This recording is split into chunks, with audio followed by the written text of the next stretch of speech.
अस्सलाम वालेकुम नाज़रीन, हमारे सुपर प्रोग्राम दी इन्वेस्टिगेशन ऐं मां आहियां ज़ुहैब ज़रदारी। नाज़रीन, असां अॼु पंहिंजे प्रोग्राम में ज़िक्र कंदासीं कराची जे साउथ ज़ोन जो ऐं DIG south zone Syed Asad Raza साहब असां सां गॾु प्रोग्राम में मौजूदु आहिनि। उन सां ॻाल्हि ॿोल कंदासीं त साउथ ज़ोन में ॾोहनि जी छा सूरत हाल आहे, पुलिस कीअं कहिड़ियूं कार्रवायूं करे पई, ॾोहनि ते केतिरो ज़ाब्तो आंदो वियो आहे, केतिरा ॾोहारी गिरफ़्तार कया विया आहिनि, उन्हनि जे ख़िलाफ़ु केतिरो क्रैकडाउन थी रहियो आहे। ऐं हिन में जेके 3 SP अचनि था इन ज़ोन जे अंदरि, उन में साउथ SSP आहे, कैमाड़ी आहे ऐं सिटी आहे। त इन ॾाढा हिकिड़े जेके आबादी वारा इलाइक़ा आहिनि, गुंजान आबादी जा कराची जा इलाइक़ा आहिनि, त हिते ज़ाहिर आहे क्राइम जी सूरत हाल बि ॾाढी चैलेंजिंग हूंदी। ऐं लॉ एंड ऑर्डर खे मेंटेन करण जे लाइ पुलिस छा प्लान पई करे, छा एफर्ट्स वठे पई, इन ते असां अॼोके प्रोग्राम में ॻाल्हि कंदासीं। जय साहब, बहुत शुक्रिया, आपने हमें वक्त दिया। जी शुरुआत में मुझे ये बताएं कि वैसे मजमूई तौर पर आपका जो जोन है साउथ जोन, और इंतहाई इंपॉर्टेंट जोन है कराची का, तो अमन अमान की जो सूरत हाल है वो मजमूई तौर पर किस हद तक बेहतर है, आप किस हद तक मुतमईन हैं उससे? जी, जैसे कि आपने खुद निशानदेही की है कि जो साउथ ज़ोन है उसमें 3 डिस्ट्रिक्ट्स जो हैं, साउथ, सिटी और किमाड़ी। ये तीनों डिस्ट्रिक्ट्स जो हैं जो बड़ी इंतहाई अहमियत की हामिल हैं। उसमें जो सिटी डिस्ट्रिक्ट है वो शहर का जो है वो पुराना जो है वो तजारती मरकज़ है, जिसको डाउनटाउन भी कहा जाता है। उसके अलावा जो साउथ डिस्ट्रिक्ट है वो हमारा इसलिए बहुत इम्पोर्टेंट है कि यहाँ पर जितने भी हमारा रेड ज़ोन है या फिर जितनी भी सीट्स ऑफ गवर्नेंस हैं, जैसे कि सिंध असम्बली है, सुप्रीम कोर्ट है, हाई कोर्ट है, उसके अलावा CM हाउस है, सेक्रेटेरिएट है, और उसके अलावा जो हमारी रेजिडेंशियल हैं एरियाज़ जैसे कि DHA क्लिफ्टन, वो भी इसके अंदर हैं, जो कि इंतहाई जो है वो हसास नौइयत के हामिल हैं। और उसके बाद अगर बात की जाए किमाड़ी डिस्ट्रिक्ट की, तो किमाड़ी डिस्ट्रिक्ट भी जो है वो इंतहाई अहमियत की हामिल है, चूँकि एक तो कराची पोर्ट जो है वो यहाँ पर है। उसके अलावा हमारा जो सूबा बलूचिस्तान के साथ लिंक है लैंड वाला, वो भी बजरिया जो है वो हब रिवर रोड वो कनेक्ट करता है कराची के साथ। तो यहाँ पर तीनों जो डिस्ट्रिक्ट्स हैं उनकी तजारती बुनियादों के ऊपर, उसके अलावा गवर्नमेंट की वजह से और अदरवाइज़ जो है पॉश एरिया होने की वजह से इंतहाई अहमियत है। अब इसका जो लॉ एंड ऑर्डर या इसका क्राइम कंट्रोल जो है वो बड़ा चैलेंजिंग टास्क है। उसको मद्देनज़र रखते हुए जो डिस्ट्रिक्ट पुलिस है उसकी ख़ुसूसन निगरानी की जाती है, और जो साउथ ज़ोन है उसमें इस चीज़ का एहतमाल रखा जाता है कि यहाँ पर क्राइम जो है वो कम से कम हो, चूँकि साउथ ज़ोन जो है वो एक फेस ऑफ कराची है, और यहाँ पर थोड़ी सी भी कोई चीज़ होती है तो वो उसकी जो रिवर्बरेशंस हैं, उसकी जो बाज़गश्त है, वो ना कि सिर्फ पूरे सूबा सिंध में सुनाई देती है बल्कि पूरे पाकिस्तान में होता है। जैसे कि आपको पता है कि लोग बहुत ज़्यादा इस चीज़ को करते हैं, कई दफ़ा हमें मिलने में मिलता है कि मीडिया ओवर हाइप्ड है।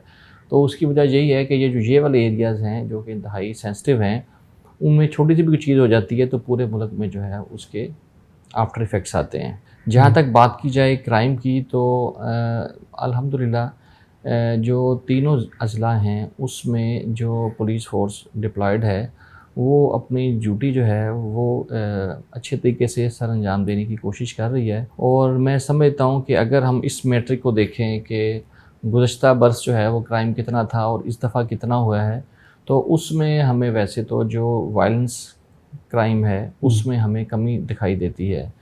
मगर दूसरी तरफ ये है कि जो ऐसे क्राइम हैं जिसमें क्राइम अगेंस्ट फॉर एग्ज़ाम्पल वो पर्सन्स है, या फिर ऐसा क्राइम है कि जिसमें हम इंकरेज करते हैं आजकल कि वो उस क्राइम को रजिस्टर किया जाए, लोगों की पुलिस थानों पे एक्सेस जो है उसको बेहतर किया जाए, तो उसमें हमने देखा है कि कदरे इजाफ़ा पाया गया है। उसके अलावा अगर व्हीकल क्राइम की बात की जाए, क्राइम अगेंस्ट प्रॉपर्टी के अंदर, तो उसमें भी मैं समझता हूँ कि थोड़ा बहुत इजाफ़ा है। जो गाड़ियाँ जो चोरी होती हैं या मोटरसाइकिलें चोरी होती हैं, तो उस कैटेगरी के अंदर हमें दिखाई देता है कि उसमें थोड़ा सा स्पाइक आया है। बाकी अल्हम्दुलिल्लाह जो स्ट्रीट क्राइम है जो कि आजकल के दर्द सर है, मैं समझता हूँ कराची शहर के लिए, साउथ ज़ोन अल्हम्दुलिल्लाह उस लिहाज से काफ़ी स्टेबल है, और इसमें जो है वो एज सच हमें बहुत ज़्यादा जो है वो स्पाइक दिखाई नहीं देता। और बल्कि कुछ इलाके ऐसे भी हैं जो कि बहुत ज़्यादा सेंसिटिव होते थे, फॉर एग्ज़ाम्पल CVO हो गया या फिर DHA का इलाका है, यहाँ पर पुलिस, रेंजर्स और उसके अलावा जो डिफेंस की एक DHA वालों की एक सिक्योरिटी एंड विजिलेंस की एजेंसी है, उसके साथ मिलके हमने क्राइम को काफ़ी क्लैम्प डाउन किया है और उसमें काफ़ी कदरे कमी दिखाई दी गई है। अच्छा डीए साहब, वैसे पहले हम अगर फिर आपने खैर ये मजमूई तौर बताया, लेकिन अब फिर हम 3 डिस्ट्रिक्ट्स हैं तो तीनों की डायनामिक्स कुछ अलग अलग हैं, कुछ क्योंकि सिचुएशंस अलग हैं। जैसे ये साउथ है तो साउथ में आपने जैसे कहा कि रेड जोन भी है यहाँ पर, उसके साथ साथ फिर जो हमारा जो एलीट क्लास है वो रहता है इसमें। तो वहीं से अगर हम शुरू करें तो डिस्ट्रिक्ट के अंदर खासतौर पर डीएचए आता है और यहाँ पर वाइट कॉलर क्राइम बहुत ज़्यादा है, जिसमें आइस का जो है वो नशा, शीशा बार्स खुले हुए हैं वहाँ पर। अभी आपने हालिया देखा जो कारसाज पे जो एक्सीडेंट हुआ जिसमें 2 अफराद की जान गई, वो भी कह रहे हैं कि इसी वजह से हुआ हादसा क्योंकि उस खातून ने आइस का नशा किया हुआ था। ये एक बहुत एक समझे कि कैंसर है जो हमारे नौजवान नस्ल को लग गया है और उसका ज़्यादातर शिकार जो है ये डीएचए का जो एरिया है वो हो रहा है, यहाँ पर ज़्यादा हो रहा है और ज़्यादातर ये शीशा बार्स जो हैं उसमें हो रहा है। तो उनको कैसे मॉनिटर कर रहे हैं और उसको आप रिडक्शन कैसे ला रहे हैं? जी देखें, जो डीएचए है आपने सही निशानदेही की है कि डीएचए जो है एक वो वैसे पॉश लोकेलिटी है और उसमें जितने स्कूल हैं, रेस्टोरेंट्स हैं, वहाँ पर अगर देखा जाए जो घर हैं या फिर और इस्टेब्लिशमेंट्स हैं, वहाँ पर ऐसे ही लोग आते हैं जो कि वेल टू डू हैं और उसमें देखा जाए तो हमारी जो यूथ है वो सबसे ज़्यादा दिखाई देती है कि वो ऐसी ड्रग्स की तरफ माइल है। अब मगर ये जो मनशियात या ड्रग्स का जो एक है चैलेंज है वो मैं समझता हूँ कि ऑल ओवर द कंट्री ही है, मगर उसकी जो झलक है वो इसमें ज़्यादा दिखाई देती है क्योंकि वो लोग ऐसे प्रिविलेज या पावर होल्ड करते हैं या वो ज़्यादा एक्सपोज्ड हैं मीडिया की तरफ। जैसे अगर आप देखें कि कोई भी शोबिज़ का कोई इवेंट होता है तो वो भी जैसे कि डीएचए में होगा, इसी तरह से कोई अगर वैसी महफिल सजाई जाती है जिसमें कोई ऐसी चीज़ ख़राब हो जाती है, पार्टीज फॉर होती है, एग्जांपल जी हाँ, कोई ऐसी है और उसमें कोई ऐसी अनलॉफुल इलीगल चीज़ हो जाती है तो वो भी फ़ौरन मीडिया के अंदर आ जाती है। तो ऐसा दिखाई देता है कि जैसे कि ये यहाँ पर ही हो रहा है, सिर्फ बाकी जगह पे नहीं हो रहा। जबकि मैं समझता हूँ कि ड्रग्स या मनशियात जो है वो जो ऐसा एक इशू है, एक ऐसा चैलेंज है जो कि ऑल अक्रॉस द बोर्ड है और उसमें ये चीज़ ज़रूर निशानदेही की जा सकती है कि हमारी जो यूथ है वो ऑल ओवर द कंट्री समझ लें या ऑल ओवर द वर्ल्ड समझ लें कि वो ज़्यादा इसमें उनके पास ये जो है ना वो ज़्यादा पॉपुलैरिटी है ड्रग्स की। जहाँ तक डीएचए की बात की जाए तो डीएचए के अंदर भी ये चीज़ें हैं, उनके ख़िलाफ़ हम कार्रवाई भी करते हैं, मगर ये है कि लोगों के अंदर जो चूँकि एक ये देखा जाए कि जो ड्रग्स हैं वो लोग ज़्यादातर अपनी निजी पार्टियों में इस्तेमाल करते हैं, निजी महफ़िलों में करते हैं, जिसको गेट टुगेदर का नाम भी दिया जाता है। तो वो ऐसी अशिया हैं कि जो कि और ऐसे हालात होते हैं, ऐसे वाक़यात हैं कि जिसमें चादर और चारदीवारी जो है उसको वो भी आड़े आ जाती है, वो थोड़ा मुश्किल भी है, रखा जाता थोड़ा है। मुश्किल भी है कि वो तो 80% तो वाक़यात लेकिन ऐसे हैं। शीशा जो बार्स जी हाँ, हैं वहाँ पर तो जी हो मैं उस सकती तरफ आ रहा हूँ। 80% तो ये ऐसा है कि जो कि प्राइवेट हो रहे हैं। निजी किस्म की है। बाकी 20% ऐसे कैफ़ेज़ हैं, ऐसे जो हैं रेस्टोरेंट्स हैं जहाँ पर लोग जो है वो खाना खाने आते हैं, रिक्रिएशन के लिए आते हैं और उसके साथ ये काम भी करते हैं। जैसे कि वो रेस्टोरेंट के अंदर जो है वो खाना खाने आए हैं तो कुछ अफराद जो हैं वो शीशे का इस्तेमाल शुरू कर देते हैं या फिर ये है कि वो वहाँ पर बैठ के ही रिपोर्टेडली जो कि जैसे आप बता रहे हैं कि वो ड्रग्स का इस्तेमाल भी कर सकते हैं।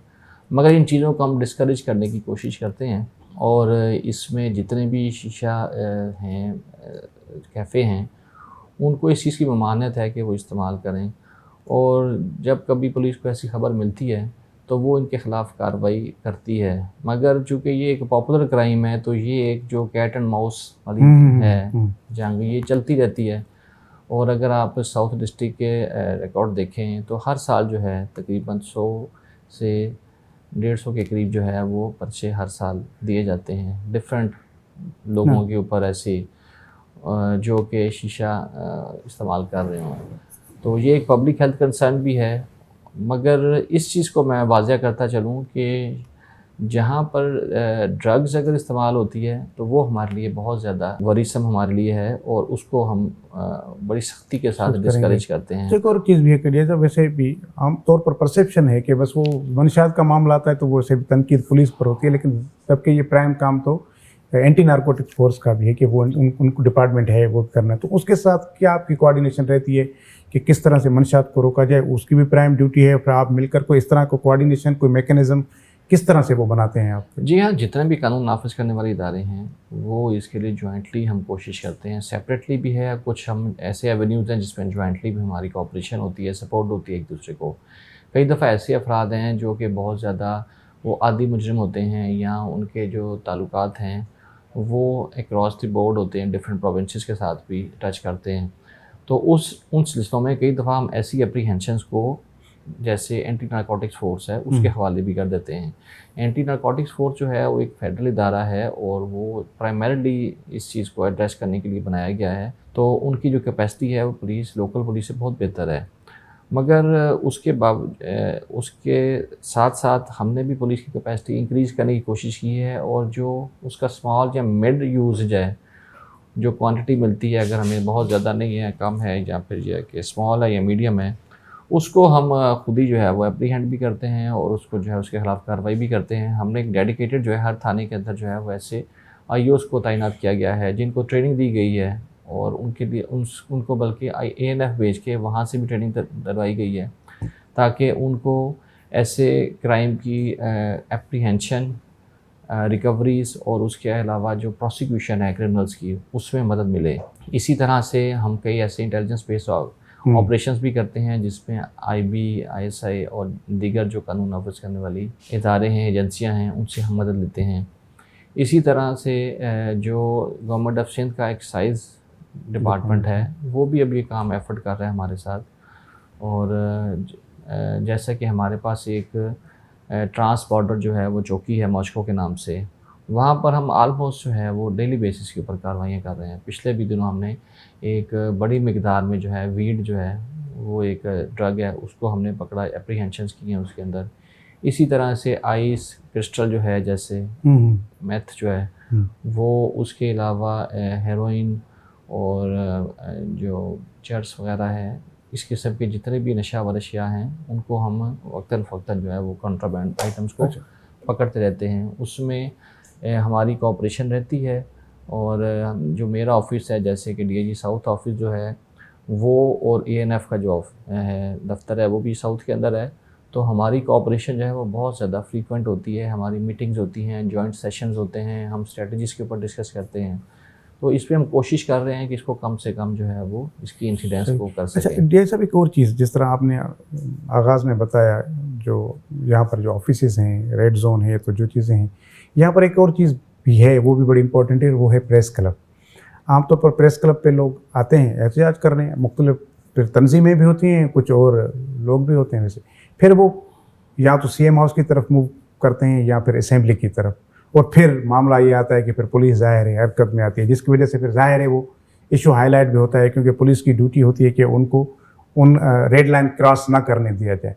तो फिर ये इस मामले में क्या कोई इस तरह को मैकेनिज़्म को क्या कि आपके पास पेशगी इतला होती हैं, या जो लोग आकर यहाँ बैठते हैं वो आपके पास कोई उनकी कोई एप्लीकेशन होती है कि भाई हम यहाँ से लेकर यहाँ तक जाएं, या कोई आप उनको दे सकते हैं मार्जिन के प्रेस क्लब से चलें आप भाई इस फलां चौक तक आ सकते हैं, CM हाउस ना आए? तो इस तरह का अगर मामला हो तो ये हर आए दिन ये ना हो कि आप वाटर कैनन लेकर, डंडे लेकर, शेल लेकर खड़े हों और फिर लोग और आप गथम गुथा होते रहें और फिर वही मीडिया हाइप हो कि भाई आज फलां पे तशद्दुद हो गया, आज टीचर्स का सर फट रहा है, कभी LHV के सर फट रहे हैं, ये चीज़ें हुई हैं। जी हाँ, देखें जो प्रेस क्लब है वो हिस्टोरिकली ऐसी जगह है जहाँ पर लोग आके अपने जो है ख़यालात हैं उसको इनका इजहार करते हैं और इसकी कानून वाज़ेह तौर पे इजाज़त देता है। हमारा जो कॉन्स्टिट्यूशन है उसके अंदर भी जो है फ्रीडम ऑफ स्पीच जो है इसको इंश्योर करवाया गया है, फंडामेंटल राइट है। प्रेस क्लब के अंदर जो भी हजरात आना चाहते हैं, हमारी उनसे यही गुजारिश होती है कि वो प्रेस क्लब के अंदर जाके जहाँ पर प्रॉपर हॉल बना हुआ है वहाँ पर अपना जो है वो इजहार ख्याल करें अपने ख़यालात का, और जो भी उनकी रिजर्वेशन हैं, कंसर्न्स हैं, उनको वो मीडिया पे हाईलाइट करना चाहते हैं तो वो भी करें। और जैसे मीडिया उनको जैसी उसकी रेलेवेंस समझता है तो उसका वो एयर भी करता है। मगर उसके बरक्स कई दफ़ा ऐसा भी देखा गया है कि कुछ अफराद जो हैं और कुछ ग्रोह ऐसे हैं कि जो कि प्रेस क्लब को अपने दीगर मकासद के लिए इस्तेमाल करते हैं, और उसका कोई ताल्लुक़ जो होता है ना तो वो कोई ऐसी आज़ादी स्पीच से होता है, इज़हार की आज़ादी से होता है, बल्कि उसका ताल्लुक़ जो है सिर्फ़ और सिर्फ़ ये होता है कि वो अपने मकासद को हासिल करने के लिए पॉलिटिकिंग कर सकें, या फिर ये है कि वो ऐसी एक्टिविज़म की सूरत में अपने आप को इस्तेमाल करें कि जिससे जो है वो एक तो नक्शे अमन जो है उसमें ख़राबी आए, और या फिर ये है कि पब्लिक सेफ्टी जो है उसके ऊपर प्रॉब्लम बने। तो उसको फिर मद्देनज़र रखते हुए हमने प्रेस क्लब जो है उनकी इंतज़ामिया के साथ भी एक बातचीत की है। उनको कहा है जी आप एक ऐसी एसओपी बनाएँ जिसको तमाम अफराद को कन्वे किया जाए कि वो जब भी प्रेस क्लब का इस्तेमाल करते हैं उस एसओपी को वो फ़ॉलो करें। होता ये है कि प्रेस क्लब के अंदर जो है, जो कि जहाँ पर एक होनी चाहिए कोई भी एक्शन, उसको इग्नोर कर दिया जाता है, और जितने वो अफराद हैं, ग्रोह हैं, वो प्रेस क्लब के बाहर जो है वो खड़े होके प्रोसेशन नारेबाजी करते करते हैं हैं, और स्लोगनेयरिंग प्रोटेस्ट करते हैं, हाँ। या फिर कैंप्स लगा लेते हैं, और सिर्फ इसके ऊपर बात ख़त्म नहीं होती। फिर जैसे आप निशानदेही कर चुके हैं कि वो कोशिश करते हैं कि कभी वो रेड ज़ोन की तरफ मार्च करें, वहाँ पर धरनाबाजी करें, ऐसी चीज़ें करें, जिससे आप ये देखें कि चूँकि ये एक इंटरनेशनल सिटी है और रेड ज़ोन है, सीट ऑफ गवर्नमेंट है, यहाँ पर अदलिया के ऑफिसेज़ हैं, और इंतहाई जो है वो एक रश वाला इलाका है। तो यहाँ पर बहुत ज़्यादा फिर मसाइल पैदा हो जाते हैं, जिसमें ये है कि ट्रैफ़िक का इशू है, उसके अलावा ये है कि पब्लिक प्रॉपर्टीज़ को भी नुकसान पहुँचने का अंदेशा होता है।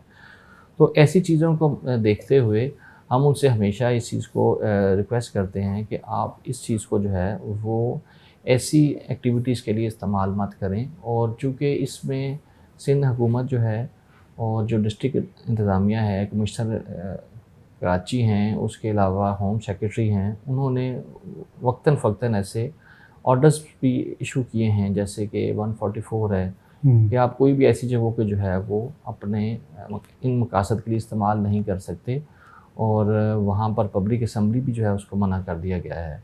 तो कई दफ़ा फिर ये होता है कि जब लोग वो इस चीज़ को नहीं समझते और वो कहते हैं जी हमारा जो ऐसा इज्तिमा है या फिर हमारा ऐसा मार्च जो है वो पुरअमन है, मगर वो इस चीज़ को अंडरस्टैंड नहीं करते कि अगर इनहेरेंटली किसी भी ऐसी गैदरिंग को डिसअलाउ कर दिया जाए, अनलॉफुल असम्बली बना दिया जाए बाई गवर्नमेंट्स ऑर्डर, तो उसको इन्फोर्स करना जो है वो पुलिस की मजबूरी और बन बात जाती है। फिर वो पीसफुल की तो है नहीं, वो एक रेड लाइन है, वो आपने क्रॉस जी नहीं हाँ। करनी, फिर आप भले पीसफुल हो लेकिन आप कह रहे हम हो। ये कहते हैं कि हमारी अदलिया आज़ाद है और वो बड़ी प्रो पब्लिक है।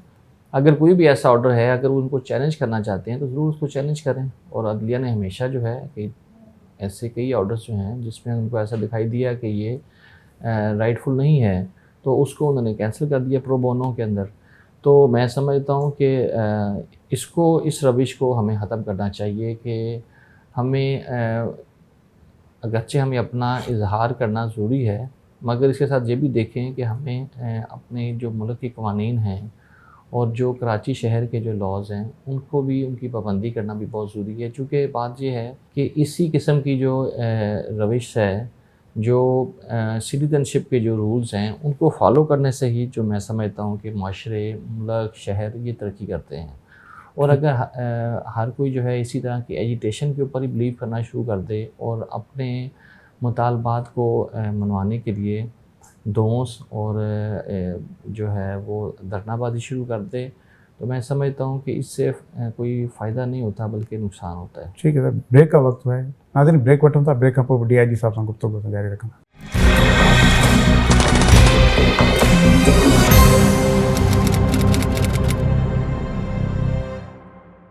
प्रोग्राम में एक भेरो ॿीहर भलीकार DIG south zone Syed Asad Raza साहब असां प्रोग्राम में मौजूद हैं।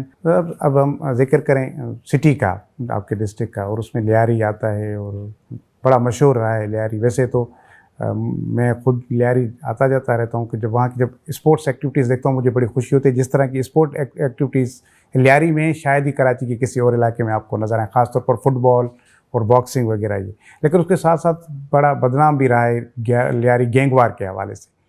वो और मंशात भी वहाँ, स्ट्रीट क्राइम भी वहाँ, मतलब किसी ज़माने में तो ये नो गो एरिया होता था लोग जाने से। अब क्या सूरत हाल है, लियारी को कितना पुरसुकून और पुरअमन बना दिया गया है?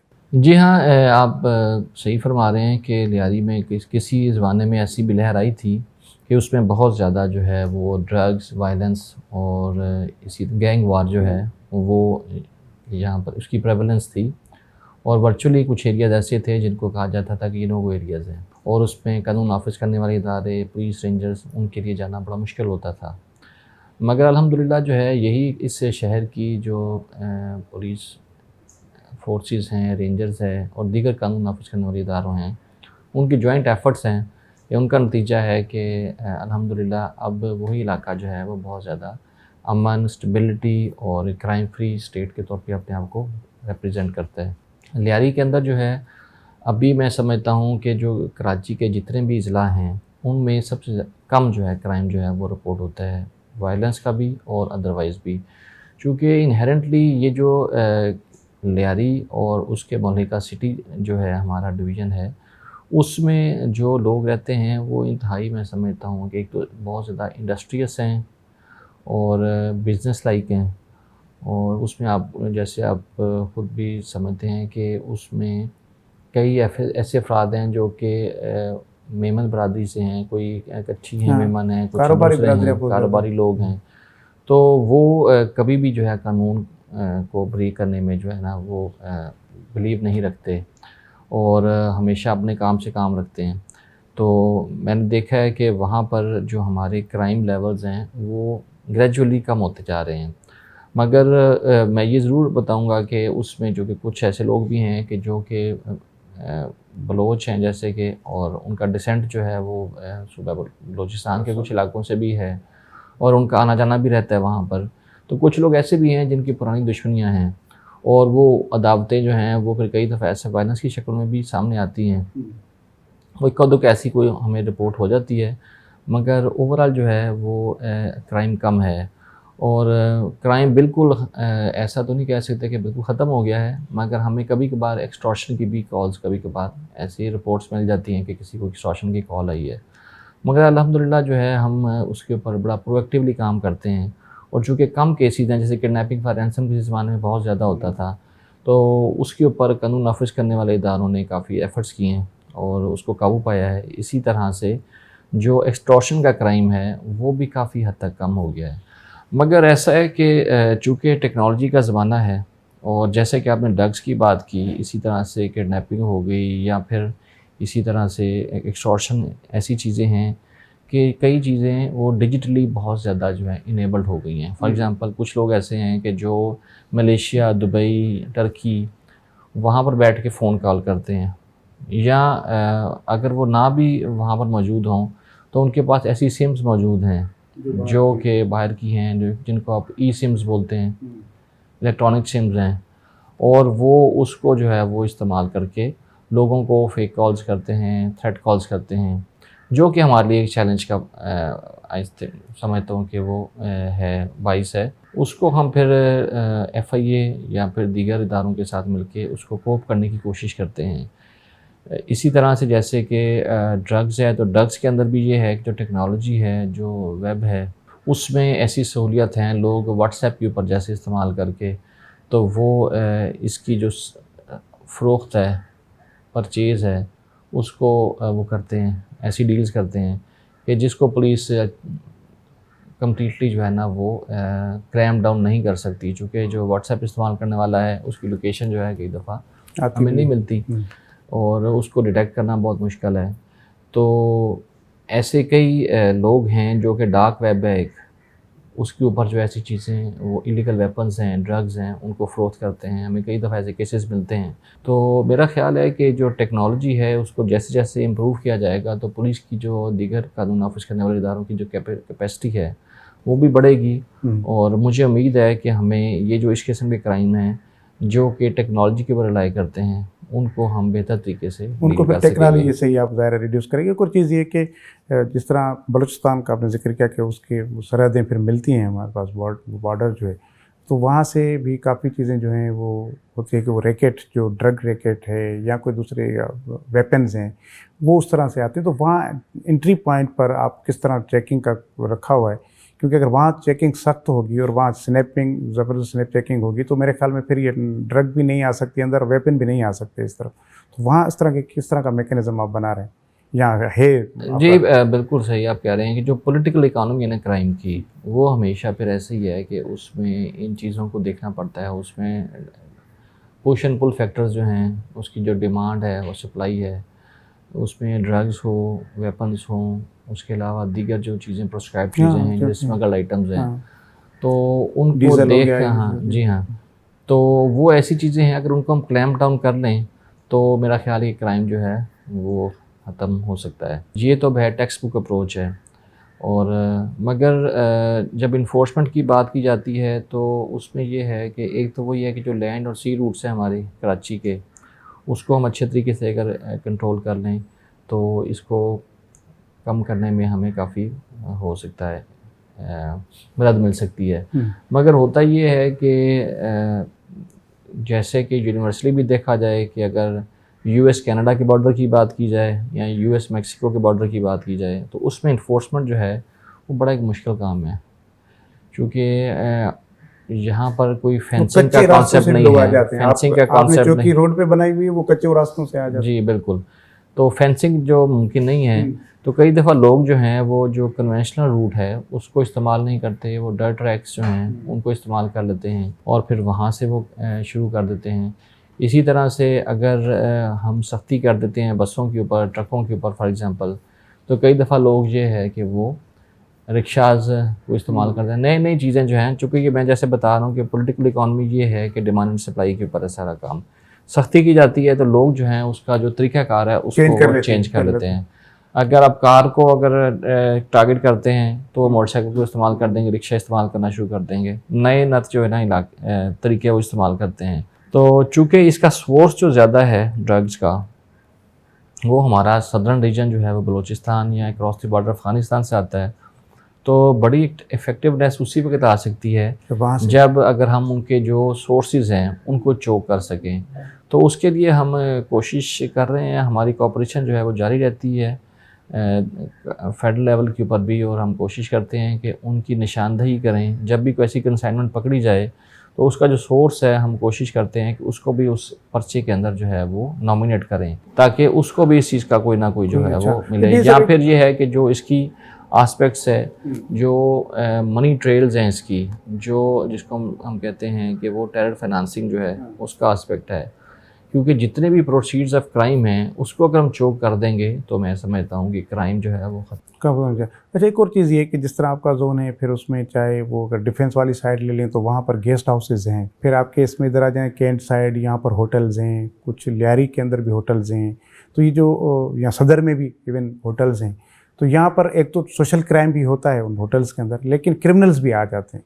तो ये इसका डेटा प्रोसेसिंग सिस्टम तो है कि वो आपके पास डेटा थाने में आ जाता है कि उनकी शायद एनआईसी कॉपीज़ भी वगैरह पूरा आपके पास आ जाता है, लेकिन फिर भी वो इतना इस तरह नहीं हो पा रहा कि उस पर फिर वो अगर होटल वाला सेटिंग में है तो कोई मसला नहीं है, आप किसी के साथ भी रह सकते हैं, कुछ भी ले आकर रह सकते हैं। कोई भी क्रिमिनल, अगर हम 4 लोग हैं और 4 में से किसी 2 का क्रिमिनल रिकॉर्ड है तो 2 के एनआईसी जमा करवा दिए तो भी रहेगी। तो ये इसको मॉनिटर कैसे करेंगे, क्योंकि इससे भी बहुत सारे क्रिमिनल्स, कम से कम एब्सकॉन्डर्स को पकड़ सकते हैं। जी, आपने बिल्कुल सही निशानदेही की है। और पहले ऐसा ही होता था कि होटल्स जो हैं और जो रेस्टोरेंट्स हैं, इवन सराय हैं, उसमें कई ऐसी माजगा होती थी ऐसे लोगों की जो कि क्रिमिनल्स थे और wanted bye courts of law था। अब सिंध पुलिस ने जैसे जैसे अपना टेक्नोलॉजी को रिसोर्स यूटिलाइजेशन का अमल शुरू किया है, तो हमने तमाम जो होटल्स हैं या फिर ऐसे गेस्ट हाउसेस हैं, वहाँ पर ऐसे सॉफ्टवेयर इंस्टॉल कर दिए हैं जिनको हमने एक ख़ास नाम दिया है, होटल आई का नाम दिया है। होटल आई जो है, जो कोई भी आदमी वहाँ पर चेक इन करता है, अपना आईडी कार्ड जो है उसकी बेसिस के ऊपर अपना स्टे के लिए जो है वो रिजर्वेशन करवाता है, तो फ़ौरन उसके उस होटल में मौजूदगी के ऊपर जो है वो एक अलर्ट जनरेट हो जाता है, जो कि फ़ौरन मुतल्लिका थाने को और हमारे सेंट्रल पुलिस ऑफिस को चला जाता है। और अगर वो बंदा wanted by court of law है एनीवेयर इन पाकिस्तान, तो उसका एक जो है वो हमें फ़ौरन इंटीमेशन मिल जाती है और कानून हरकत में आ जाता है। अगर उसका स्टेटस ये हो कि वो एक्विट हो गया हो कानून से या बेल के ऊपर हो, तो फिर तो हम उसको छोड़ सकते हैं, अदरवाइज़ उसको फिर ज़ेर हिरासत ले लिया जाता है। मैं समझता हूँ कि इस जिद्दत से काफ़ी हमें जो है वो ऐसे क्रिमिनल्स पकड़ने में मदद मिली है जिनका हमें अदरवाइज़ सुराग ना मिल सकता हो। इसी को देखते हुए हम अभी होटल आई की तरह से हम ट्रैवल आई जो है उसको भी इंशाल्लाह ताला जल्दी इनाग्रेट करेंगे। और ट्रैवल आई का मकसद भी यही होगा कि जो ऐसे अफराद जो कि बज़रिया ट्रेन, बज़रिया बस या बज़रिया जहाज़ अगर वो ट्रैवल कर रहे हैं और अगर वो एब्सकॉन्डर्स हैं, प्रोक्लेम्ड ऑफेंडर्स हैं, तो उनको फ़ौरन जो है हमें ऐसी इंटीमेशन मिल जाए, उनको गिरफ़्तार कर लें। अच्छा, एक और चीज़ ये कि ये भी अच्छी बात होगी कि इस तरह अगर आप जदीद तकाज़ों पर जा रहे हैं और पुलिसिंग को जदीद तकाज़ों पर लेकर जाएंगे, तभी आप उनको जो क्राइम है उसको कंट्रोल करने में मदद मिलेगी। एक और चीज़ भी है उसके साथ साथ कि पुलिस को वेल इक्विप्ड करना, डिजिटलाइज करना बहुत ज़रूरी है, लेकिन उसको करेक्टर वाइज भी ठीक करना बहुत ज़रूरी है। पुलिसिंग को ठीक करना बहुत ज़रूरी है। पुलिस के अंदर इस रिश्वत सताने के सिस्टम को ख़त्म करना बहुत ज़रूरी है। आप एक मतलब वो पब्लिक के अंदर अभी भी पुलिस के हवाले से अदम तहफ़्फ़ुज़ का इज़हार नहीं कि अगर पुलिस वाला रास्ते पे खड़ा है तो शरीफ बंदा कहता है कि यार दूसरा रास्ता पकड़ लूँ, ये पुलिस वाला है, इंसल्ट कर देगा या 50-100 रुपया निकाल लेगा। तो पुलिसिंग को बेहतर किस तरह किया जा सकता है? जी हाँ, बिल्कुल ये हमारे लिए बड़ा कंसर्न है, मैटर ऑफ कंसर्न है। और हम पुलिस की ट्रेनिंग्स जो हैं उसको स्पेशली इसके ऊपर फोकस कर रहे हैं कि कैसे उनका एटीट्यूड और कैसे उनके वर्क एथिक को हम चेंज कर सकें, उसको कैसे प्रोफेशनलाइज करें, कैसे उसमें ट्रांसपेरेंसी लेके आएँ, लोगों के अंदर इंटेग्रिटी जो है उसको हम बेहतर कर सकें। और इसमें एक बड़ा आंसर ये भी है कि जो इंडक्शन होती है पुलिस की, वो देखा जाए कि वो ऐसे अफराद को इंडक्ट किया जाए, right person for the right job. ऐसे वो अपॉर्चुनिस्ट ना हों, ऐसे लोग ना हों, क्रिमिनल्स ना हों जिनकी अखलाकियात जो हैं वो कमज़ोर हों और वो आके जो है वो ये काम शुरू कर दें। और कांस्टेंट जो है वो मैं समझता हूँ कि मॉनिटरिंग जो है, इटर्नल विजिलेंस जो है वो बहुत ज़रूरी है। और आपने बिल्कुल सही निशानदेही की है कि जो रोड्स के ऊपर है, जैसे स्पेशली नाइट शिफ्ट्स के अंदर जो है लोगों को बेवजह तौर पे रोका जाता है और उनको तंग किया जाता है। तो ये ऐसे कंसर्न्स हैं कि जिनके ऊपर हम भी काफ़ी ज़्यादा एक्टिविटीज़ भी करते रहते हैं और डिसिप्लिनरी एक्शन भी करते हैं ऐसे लोगों को, और इंश्योर करते हैं कि ऐसे लोग जो ये काम कर रहे हैं उनको दोबारा फील्ड के अंदर पोस्ट ना किया जाए, उनको रेलीगेट कर दिया जाए, उनको हेडक्वार्टर्स में रखा जाए ऐसी ड्यूटियों के ऊपर। तो ये कंसर्न है। और इसमें जैसे कि टेक्नोलॉजी की मदद ले रहे हैं हम कि लोगों को कैमरों के ज़रिए चेक करते हैं। उसके अलावा जो बॉडी कैम्स हैं उसको इंट्रोड्यूस कराया गया है कि पब्लिक का और पुलिस का इंटरेक्शन जो है उसको हम डॉक्यूमेंट भी कर सकें। इसी तरह से हमने कोशिश की है कि जो हमारे मोबाइल अफसर्स हैं या फिर जो हमारे नाकाजात के ऊपर हैं वो सीनियर जो है लोग हैं वो मौजूद हों, कोई हेड कांस्टेबल पीसी मौजूद ना हो, क्योंकि ना ही वो इतना वेल वर्स्ड होता है लोगों के साथ इंटरेक्ट करने के लिए, ना उसके अंदर इतनी रिक्विजिट एजुकेशन या ट्रेनिंग होती है जिसके तहत तो लोगों के साथ इंटरेक्शन कर सके, कानून का सही तरीके से इस्तेमाल कर सके। और दूसरा ये है कि हमारा जो पॉपुलर कल्चर है माशरे का, वो भी ऐसा है कि वो बहुत ज़्यादा जो है इस चीज़ को समहाउ सपोर्ट भी करता है या उसके साथ पार्टनरशिप करता है। जैसे कि आप देखें कि लोग जो मोटर बाइक्स चलाते हैं, तो मोटर बाइक्स चलाने वाले जो हैं वो ज़्यादातर जो हैं फैंसी नंबर प्लेट्स इस्तेमाल करते हैं। और ये सिर्फ मोटरसाइकिल्स वाले नहीं हैं, वैसे तो बात की जाए तो बड़ी गाड़ियों वाली लग्जरी कार्स वो भी यही काम कर रही हैं। तो इसी तरह से टेंटेड ग्लासेस जो हैं उनका बेजा इस्तेमाल किया जाता है। पुलिस लाइट का पुलिस ऑफिसर्स भी जो है वो अपनी प्राइवेट गाड़ियों पे लगाते हैं। तो इस किस्म की चीज़ें जो हैं वो फिर ऐसा माहौल जनरेट करती हैं कि जिसकी वजह से पुलिस जो है वो भी ऐसे खामखा ऐसी चीज़ों के अंदर जो है वो चली जाती है। मैं जब भी ऐसे अपने कोई नाकाजात को खुद विज़िट करता हूँ कई दफ़ा और मैं देखता हूँ कि कारों को रोका जाता है, तो मैं इनको बुरी तरह से जो है वो इस चीज़ की लेक्चर देता हूँ कि भी आपने कारों को फॉर एग्ज़ाम्पल या जिसमें फैमिलीज़ मौजूद हैं उनको आपने तंग नहीं करना। आप सिर्फ़ उनका नंबर प्लेट दर्ज करें और उसको इंक्वायरी कर लें, चेक कर लें कि ये गाड़ी जो है वो क्या चोरीशुदा तो नहीं है, छीनी हुई तो नहीं है, किसी क्राइम में इन्वॉल्व तो नहीं है। बाकी आपको नहीं कोई हक मिलता कि आप जो है वो गाड़ी की तलाशी लेना शुरू कर दें या लोगों के जो है वो उनकी तस्दीक इस करें, तरह तौहीन से तस्दीक करें, उनके तौहीन बेइज्जत करें। हाँ, तो ये ऐसे चीज़ें हैं कि जो कि ट्रेनिंग की वजह से और डेफिनेटली उसमें जो ग्राफ्ट है, जो रिश्वत सतानी है, ये उसकी वजह से चीज़ें परवान चढ़ती हैं और लोग अपने आप को इनसिक्योर फील करते हैं। अब हम कोशिश तो भरपूर करते हैं और डिसिप्लिनरी एक्शन भी लेते रहते हैं उनके ख़िलाफ़। तो ऐसी चीज़ जब भी कोई आपको पता चले तो हम समझते हैं कि मीडिया हमारा इस लिहाज से बहुत ज़्यादा सपोर्टिव है, रोल है उसका। वो इस चीज़ को हाईलाइट करता है, सोशल मीडिया पे चीज़ें फ्लैश हो जाती हैं और उनके ख़िलाफ़ जो है फिर हम वो तदीबी एक्शन लेते हैं। और मैं समझता हूँ कि पिछले चंद सालों में ये चीज़ें कम हो गई हैं, अदरवाइज़ पहले ये बहुत ज़्यादा थी। रोड्स के ऊपर, हाईवेज़ के ऊपर ये चीज़ें, शिकायतें बहुत ज़्यादा थी, मगर इसमें खातर खा जो है वो कमी आई है, मगर स्टिल ये परसिस्ट करता है। क्योंकि जैसे मैंने बताया कि नाइट शिफ्ट जैसे है हमारी, उसमें कई ऐसे लोग जो हैं वो मौजूद हैं जो कि वो ये कार्रवाइयाँ करते हैं और हम ऐसा हमने सिस्टम बनाया हुआ है कि हम उनको रेगुलरली जो है वो शफ़ल करते रहते हैं और उनकी ड्यूटीज़ प्लेसेस चेंज करते रहते हैं। कभी उनको फील्ड के अंदर लगाते हैं, कभी इन्वेस्टिगेशन में, या कभी उनको स्टाफ पोस्टिंग पे ले आते हैं, ताकि वो इस ट्रेंड को जो है वो हम कम कर सकें। और हम उनको सज़ाएँ देते हैं, उनको टैग करते हैं। उससे भी ये है कि वो कई ऐसे जो बैड एलिमेंट्स हैं, जो बैड शीप हैं, उनको उनका जो ये अमल है उसको डिस्करेज किया जाता है, कंडेम किया जाता है, पेनलाइज़ किया जाता है।